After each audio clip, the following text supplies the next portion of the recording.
Welcome back to my channel. This is Prathamesh. Stock market ಅಲ್ಲಿ ತುಂಬಾ ಜನ ಲಾಭ ಕೂಡ ಮಾಡ್ತಾರೆ, ಹಾಗೆ ತುಂಬಾ ಜನ ನಷ್ಟ ಕೂಡ ಮಾಡ್ತಾರೆ. ಬಟ್ ಇದರಿಂದ ಎಷ್ಟು ಜನ ಕಲಿತಾರೆ ಅದು ಸ್ವಲ್ಪ ಇಂಪಾರ್ಟೆಂಟ್ ಆಗ್ತಾರೆ. ಫಾರ್ ಎಕ್ಸಾಂಪಲ್, ಒಂದು XYZ ಸ್ಟಾಕ್ ಅಲ್ಲಿ 100 ಜನ ಟ್ರೇಡ್ ಮಾಡ್ತಾರೆ.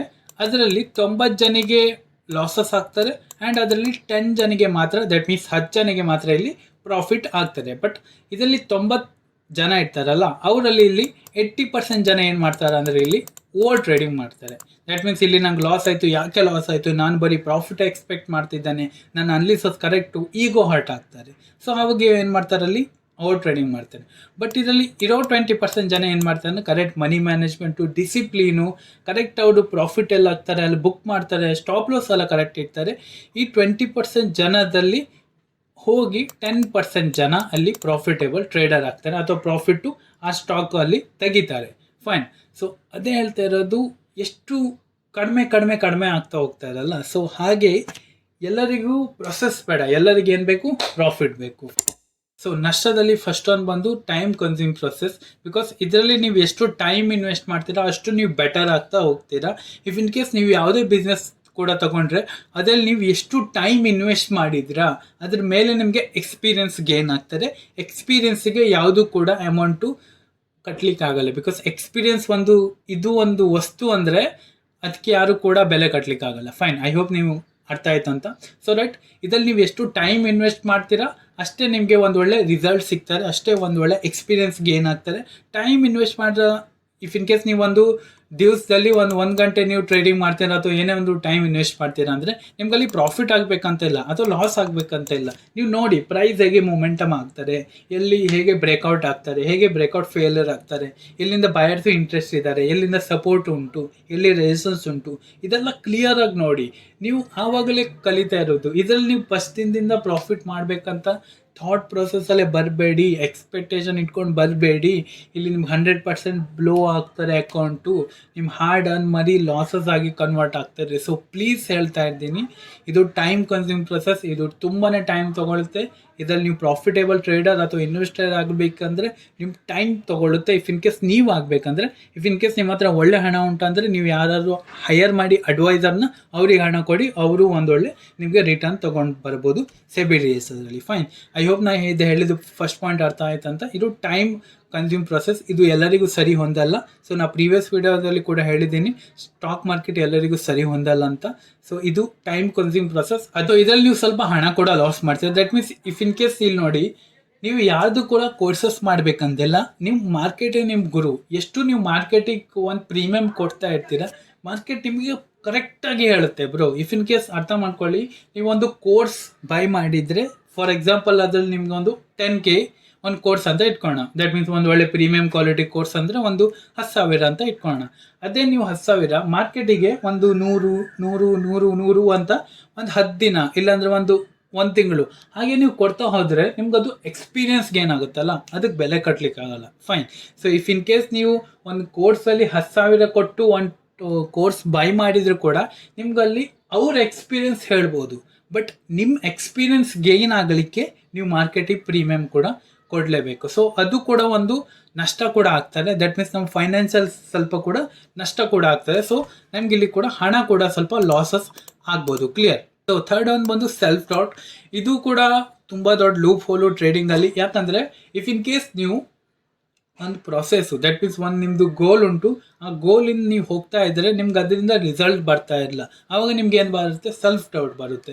ಎಸ್, ನಾನು ಏನು ಮಾಡ್ತಾ ಇದ್ದೀನಿ, ಈ ಪ್ರೊಸೆಸ್ ತಪ್ಪು ಉಂಟಾ ನಂದು, ಅಥವಾ ನಾನು ಏನು ಒಂದು ಕರಿಯರ್ ಆಗಿ ಚೂಸ್ ಮಾಡ್ಲಿಕ್ಕೆ ಹೋಗ್ತಾ ಇದ್ದೀನಿ ಅದೇ ಒಂದು ತಪ್ಪು ಉಂಟಾ, ಅದರಲ್ಲಿ ಏನು ನಂದು ಫ್ಯೂಚರ್ ಇಲ್ವಾ, ಅದರಲ್ಲಿ ಕೆರಿಯರ್ ಬಿಲ್ಡ್ ಮಾಡ್ಲಿಕ್ಕೆ ಆಗಲ್ವಾ, ನಾನು ಇದೇ ಟೈಮು ಬೇರೆ ಒಂದು ನಂದು ಜಾಬಿಗೆ ಇನ್ವೆಸ್ಟ್ ಮಾಡಿದರೆ ನಂಗೆ ಅಲ್ಲಿ ಒಂದು ಒಳ್ಳೆ ಇನ್ಕಮ್ ಬರ್ತಾಯಿತ್ತು. ಇದೆಲ್ಲ ಮಂಡ್ಯಕ್ಕೆ ಬಂದಾಗ ಏನಾಗುತ್ತೆ, ಸೆಲ್ಫ್ ಡೌಟ್ ಬರುತ್ತೆ. ಆವಾಗಲೇ ತುಂಬ ಜನ ಕ್ವಿಟ್ ಮಾಡ್ತಾರೆ. ಸೊ ಇಫ್ ಇನ್ ಕೇಸ್ ನೀವು ಫೈನಾನ್ಷಿಯಲಿ ಕರೆಕ್ಟಾಗಿ ಪ್ಲ್ಯಾನ್ ಮಾಡಿ ಟ್ರೇಡಿಂಗಿಗೆ ಬಂದಿದ್ದರೆ, ಅಥವಾ ನೀವು ಕರೆಕ್ಟು ಮೆಂಟಲಿ ಪ್ರಿಪೇರ್ ಆಗಿ ನೀವು ಟ್ರೇಡಿಂಗಿಗೆ ಬಂದಿದ್ದರೆ, ಈ ಫೀಲ್ಡಲ್ಲಿ ನಿಮ್ಗೊಂದು ಕರಿಯರ್ ಮಾಡಬೇಕು, ಇದರಲ್ಲಿ ನೀವು ಒಂದೊಳ್ಳೆ ಗ್ರೋ ಆಗಬೇಕಂದ್ರೆ ನಿಮ್ಮ ಸೆಲ್ಫ್ ಡೌಟಿಂದ ನೀವು ಸ್ವಲ್ಪ ದೂರನೇ ಇರಬೇಕು. 100% ನಿಮ್ಮ ಸೆಲ್ಫ್ ಡೌಟ್ ಬಂದೇ ಬರ್ತದೆ.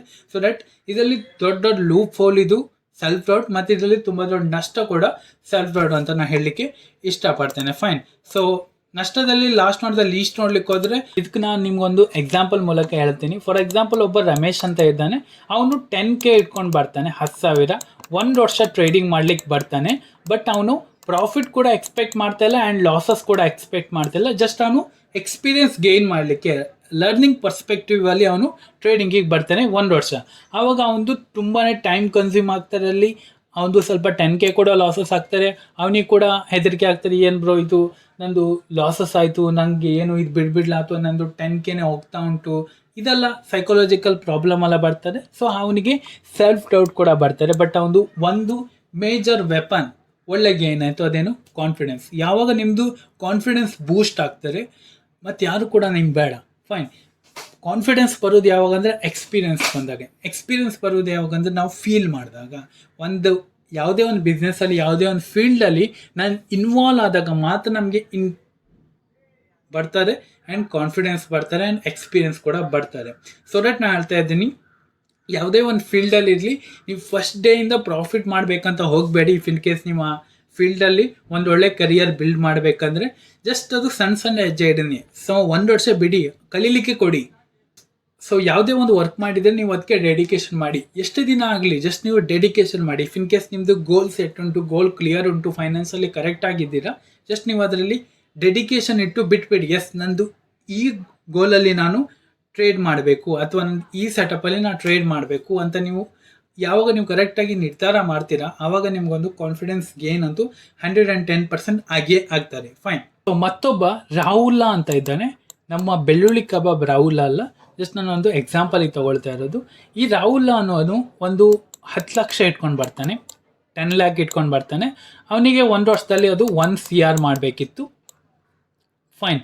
ಸೊ ಅವನು ಎಕ್ಸ್ಪೀರಿಯನ್ಸ್ ಅಂತೂ 0 ಉಂಟು, ಅವನಿಗೆ ಏನೂ ಕೂಡ ಎಕ್ಸ್ಪೀರಿಯನ್ಸ್ ಇಲ್ಲ, ಜಸ್ಟ್ ಇನ್ಫ್ಲುಯೆನ್ಸ್ ಆಗಿ ಅವನು ಬಂದಿರ್ತಾನೆ. ಸೊ ಅವನು ಏನು ಮಾಡ್ತಾನೆ ಅಂದರೆ ಡೈಲಿ ಒಂದು 10K ಲಾಸ್ ಮಾಡ್ತಾ ಇರ್ತಾನೆ, 1 ತಿಂಗಳಲ್ಲಿ ಹೋಗ್ತಾನೆ. ಐ ಹೋಪ್ ನಾನು ಏನು ಹೇಳಿದಂತ ಕ್ಲಿಯರ್ ಆಯ್ತಂತ. ನಿಮಗೆ ಎಕ್ಸ್ಪೀರಿಯನ್ಸ್ ಇಲ್ಲ ಅಂದರೆ ನೀವೊಂದು 10 ಕೋಟಿ ತೊಗೊಂಡು ಬನ್ನಿ, ಇಲ್ಲಾಂದರೆ ಒಂದು 100 ಕೋಟಿ ತೊಗೊಂಡು ಬನ್ನಿ, ಇಲ್ಲಾಂದರೆ 1,000 ಕೋಟಿ ತೊಗೊಂಡು ಬನ್ನಿ, ನಿಮ್ಮ ಹಣ 0 ಆಗ್ತಾರೆ. 100% ಟ್ರೂ ಇದು. ನಿಮ್ಮ ಹಣ 0 ಆಗ್ತಾರೆ. ಈ 0 ಆದಾಗ ಏನಾಗುತ್ತೆ ಅಂದರೆ ಕಾನ್ಫಿಡೆನ್ಸ್ ಲಾಸ್ಟ್ ಆಗ್ತಾರೆ. ಇಫ್ ಇನ್ ಕೇಸ್ ನಿಮಗೆ ಕಾನ್ಫಿಡೆನ್ಸ್ ಲಾಸ್ ಆದ್ರ ಮೇಲೆ ನೀವು ಎಷ್ಟೇ ಮೆಡಿಟೇಷನ್ ಮಾಡಿ, ಎಷ್ಟೇ ನೀವು ಏನು ಮಾಡಿ, ನೀವು ಅಗೇನ್ ಬಂದಾಗ ದೊಡ್ಡ ಲಾಸ್ ಮಾಡಿಕೊಂಡು ನಿಮ್ಗೆ ಏನು ಕೂಡ ಕ್ಲಿಯರ್ ಆಗಿ ತೋರಲ್ಲ, ನಿಮಗೆಲ್ಲ ಗ್ರೀಡ್ ಆಗೇ ಹೋಗ್ತಾರೆ. ನಿಮ್ಮದು ಲಾಸ್ ರಿಕವರ್ ಮಾಡುವಲ್ಲೇ ನಿಮ್ಮ ಮೈಂಡು ಡೈವರ್ಟ್ ಆಗ್ತಾರೆ. ಇದೊಂದು ವಿಷಯ ನೆನ್ಪಿಟ್ಕೊಳ್ಳಿ, ತುಂಬಾ important point. If in case ನೀವು ನೋಟ್ ಮಾಡ್ಕೊಂಡ್ರಿ. ಇಫ್ ಇನ್ ಕೇಸ್ ವಿಡಿಯೋ ಸ್ವಲ್ಪ ಲೆಂತಿ ಆಗ್ಬೋದು, ನೋ ಇಶ್ಯೂ, ಬಟ್ ನಿಮ್ಗೆ ಅರ್ಥ ಮಾಡ್ಕೊಳ್ಬೇಕು. ನೀವು ಅರ್ಥ ಮಾಡ್ಕೊಳ್ಬೇಕು. ಯಾವಾಗ ನೀವು ಅರ್ಥ ಮಾಡ್ಕೊಳ್ತೀರಾ ಆವಾಗಲೇ ನೀವು ಒಂದು ಪ್ರಾಫಿಟೇಬಲ್ ಟ್ರೇಡರ್ ಆಗ್ತೀರಾ. ಟ್ರೇಡಿಂಗಲ್ಲಿ ಈಗ ನಷ್ಟ ನೋಡಿ ಆಯಿತು, ಎಲ್ಲ ಕೂಡ ನೋಡಿ ಆಯಿತು. ಐ ಹೋಪ್ ನಿಮ್ಗೆ ಇದರಲ್ಲಿ ಸ್ವಲ್ಪ ಕೂಡ ಅರ್ಥ ಆಯ್ತು ಅಂತ. ಇಫ್ ಇನ್ ಕೇಸ್ ಅರ್ಥ ಆದರೆ ವಿಡಿಯೋನ ಲೈಕ್ ಮಾಡೋದನ್ನ ಕೂಡ ನೀವು ಮರಿಬೇಡಿ. ಫೈನ್. ಸೊ ಈಗ ಲಾಭ ನೋಡ್ಲಿಕ್ಕೆ ಹೋದರೆ, ಫಸ್ಟ್ ನೋಡ್ಲಿಕ್ಕೆ ಹೋದರೆ ನೋ ಮೋರ್ ಅಬೌಟ್ ಪ್ರೈಸ್. ಅಂದರೆ ಪ್ರೈಸ್ ಅಂದರೆ ಏನಂದರೆ ಸೈಕಾಲಜಿ, ಹ್ಯೂಮನ್ ಸೈಕಾಲಜಿ. ಒಂದು ಪ್ರೈಸು ಅಪ್ಸೈಡಲ್ಲಿ ಹೋಗಬೇಕಂದ್ರೆ ಹ್ಯೂಮನ್ನೇ ಬೇಕು, ಒಂದು ಪ್ರೈಸು ಡೌನ್ ಸೈಡಲ್ಲಿ ಬರಬೇಕಂದ್ರೆ ಹ್ಯೂಮನ್ನೇ ಬೇಕು ಟ್ರೇಡಿಂಗಲ್ಲಿ. ಅಂದರೆ ಯಾರೋ ಒಬ್ಬ ಬೈ ಮಾಡಿದರೆ ಮಾತ್ರ, ದಟ್ ಮೀನ್ಸ್ ತುಂಬ ಒಂದು ಬಲ್ಕಲ್ಲಿ ಬೈ ಮಾಡಿದರೆ ಮಾತ್ರ ಮಾರ್ಕೆಟ್ ಪ್ರೈಸ್ ಅಪ್ ಸೈಡ್ ಹೋಗ್ತಾರೆ, ಬಲ್ಕಲ್ಲಿ ಸೆಲ್ ಮಾಡಿದರೆ ಕೂಡ ಮಾರ್ಕೆಟ್ ಪ್ರೈಸು ಡೌನ್ ಸೈಡಲ್ಲಿ ಬರ್ತಾರೆ. ಸೊ ನಿಮಗೆ ಪ್ರೈಸ್ ಬಗ್ಗೆ ಕೊಡ್ತಾರೆ, ಪ್ರೈಸ್ ಫ್ಲಕ್ಚುಯೇಷನ್ ಬಗ್ಗೆ ಗೊತ್ತಾಗ್ತದೆ. ಸೊ ಅದು ಯಾವಾಗ ನಿಮಗೆ ಕ್ಲಿಯರ್ ಆಗ್ತಾರೆ ಆವಾಗ ನಿಮಗೆ ಕಾನ್ಫಿಡೆನ್ಸು ತುಂಬ ಒಳ್ಳೆ ಗೇನ್ ಆಗುತ್ತೆ. ಸೆಕೆಂಡ್ ಒಂದು ನೋಡಿಕೊಂಡ್ರೆ, you know how to control your emotions. That means if in case ನೀವು ಟ್ರೇಡಿಂಗಲ್ಲಿ ಹೋದರೆ ಕೂಡ ನಿಮಗೆ ಕ್ಲಿಯರ್ ಆಗಿ ಗೊತ್ತಾಗುತ್ತೆ ಹ್ಯೂಮನ್ ಸೈಕಾಲಜಿ ಹೇಗೆ ವರ್ಕ್ ಆಗುತ್ತೆ ಮತ್ತು ನನ್ನ ಎಮೋಷ್ನಲ್ ಹೇಗೆ ನಾನು ಕಂಟ್ರೋಲ್ ಮಾಡ್ಬೋದು ಅಂತ. ಫಾರ್ ಎಕ್ಸಾಂಪಲ್, ಈಗ ನೀವು ಓವರ್ ಟ್ರೇಡಿಂಗ್ ಮಾಡೋದಿಲ್ಲ ಅಂದರೆ, ಓವರ್ ಟ್ರೇಡಿಂಗ್ ಯಾವುದ್ರ ಮೂಲಕ ಆಗೋದು? ಓವರ್ ಟ್ರೇಡಿಂಗ್ ಯಾರ ಮೂಲಕ ಆಗೋದು? ನಮ್ಮ ಎಮೋಷ್ನಲ್ ಮೂಲಕ, ನಮ್ಮ ಈಗೋ ಮೂಲಕ, ನಮ್ಮ ಗ್ರೀಡ್ ಮೂಲಕ ಓವರ್ ಟ್ರೇಡಿಂಗ್ ಆಗೋದು. ಸೊ ಅದನ್ನ ನೀವು ಕಂಟ್ರೋಲ್ ಮಾಡಿದರೆ ನಿಮ್ಮ ಎಮೋಷ್ನಲ್ನ ನೀವು ಕಂಟ್ರೋಲ್ ಮಾಡ್ತೀರಾ ಅಂತ. ಆ ಒಂದು ಕೆಪಾಸಿಟಿ ನಿಮ್ಗೆ ಬರ್ತಾರೆ ಟ್ರೇಡಿಂಗಲ್ಲಿ. ಫೈನ್. ಐ ಹೋಪ್ ನಾ ಏನು ಹೇಳ್ತಾ ಅಂತ ಅರ್ಥ ಮಾಡ್ಕೊಂಡಿರ್ತಾನಂತ.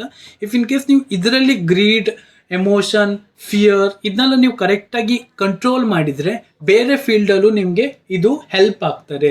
ಸೊ ಟ್ರೇಡಿಂಗಲ್ಲಿ ಇದು ತುಂಬ ಒಂದೊಳ್ಳೆ ಇಂಪಾರ್ಟೆಂಟ್ ವಿಷಯ ಆ್ಯಂಡ್ ತುಂಬ ಒಂದೊಳ್ಳೆ ಪ್ಲಸ್ ಪಾಯಿಂಟ್ ನಮಗೆ. ಬಿಕಾಸ್ ನಾವು ಎಮೋಷ್ನಲ್ ಸೈಕಾಲಜಿ ಮೈಂಡ್ ಸೆಟ್ನ ಕಂಟ್ರೋಲ್ ಮಾಡಲಿಕ್ಕೆ ಟ್ರೇಡಿಂಗಲ್ಲಿ ಒಂದು ಒಳ್ಳೆ ವಿಧಾನದಲ್ಲಿ ನಾವು ಕಲಿಬೋದು.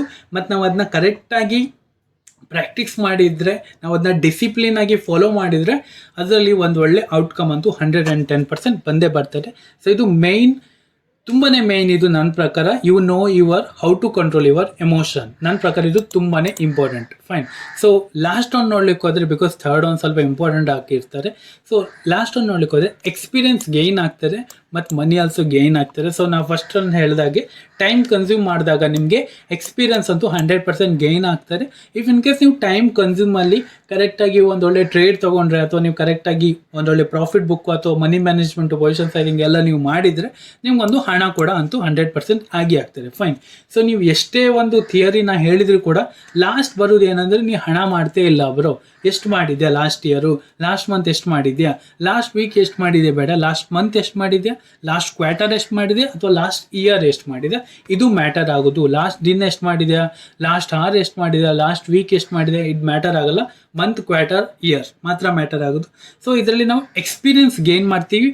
ಒಂದು ಒಳ್ಳೆ ಟೈಮ್ ಕನ್ಸ್ಯೂಮ್ ಮಾಡಿದಾಗ 110% ಎಕ್ಸ್ಪೀರಿಯನ್ಸ್ ಅಂತೂ ಗೇನ್ ಆಗೇ ಆಗ್ತಾರೆ.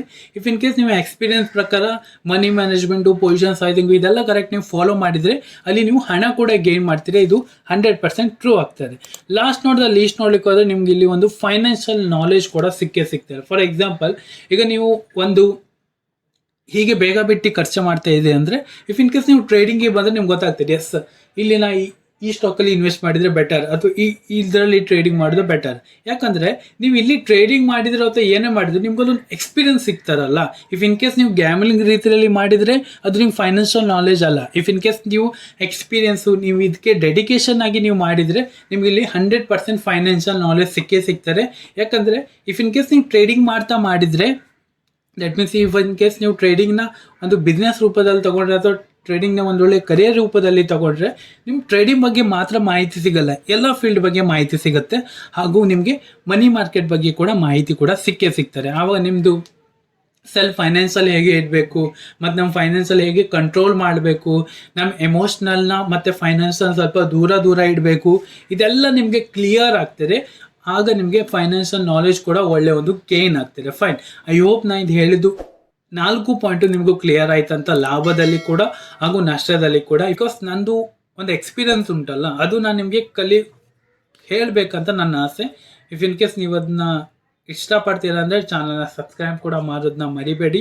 ಐ ಹೋಪ್ ನಾನು ಏನು ಹೇಳಿದ್ನಂತ ಇದೆಲ್ಲ ಪಾಯಿಂಟು ನೀವು ನೋಟ್ ಡೌನ್ ಮಾಡ್ಕೊಳ್ಳಿ, ಇಲ್ಲಾಂದರೆ ಇದನ್ನು ಸ್ಕ್ರೀನ್ಶಾಟ್ ಕೂಡ ತೊಗೊಂಡ್ರೆ ಬೆಟರ್ ಅಂತ. ಐ ಹೋಪ್ ಈ ವಿಡಿಯೋದಿಂದ ಏನಾದರೂ ಸಿಕ್ಕಿದೆ ಅಂತ ಅಂದ್ಕೊಳ್ತೀನಿ. ಇದೇ ವಿಡಿಯೋ ಬೇಕಂದರೆ ಚಾನಲ್ನ ಸಬ್ಸ್ಕ್ರೈಬ್ ಕೂಡ ಮಾಡೋದನ್ನ ಮರಿಬೇಡಿ. ಈ ವಿಡಿಯೋಲಿ ಇಷ್ಟೇ. Thank you.